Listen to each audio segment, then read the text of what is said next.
Over these days of Yom Tif, our community has been outraged, angered by the actions of state government and by the decree of our governor singling out our institutions.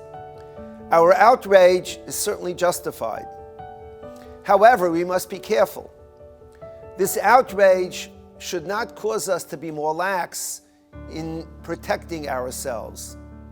We must continue to follow the health guidelines in our shuls.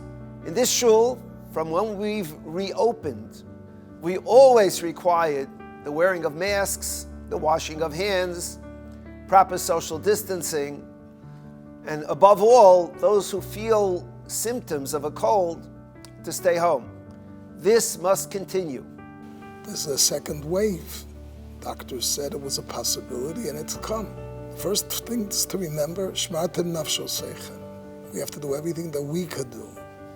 Shmartem Nafsho Seichem, in this case, involves social distancing, masks. They make a big difference. We must always remember that we live not just for ourselves. At this time, we are being encouraged to have everyone tested.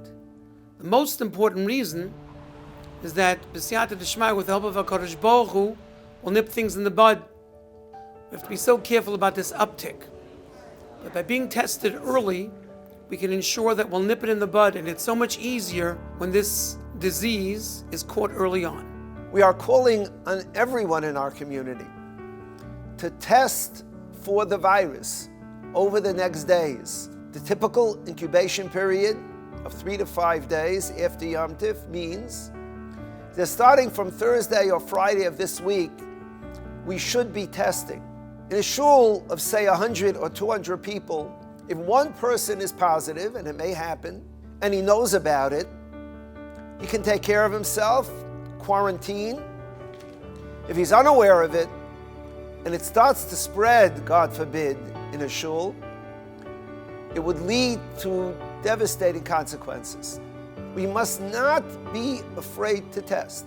Those who are well, those who have antibodies, everybody should be testing and should be testing often. We have to follow the guidelines of the CDC, follow our Rabbanim, follow Talmidei Chachamim, and be the source of inspiration that we've always been to the world.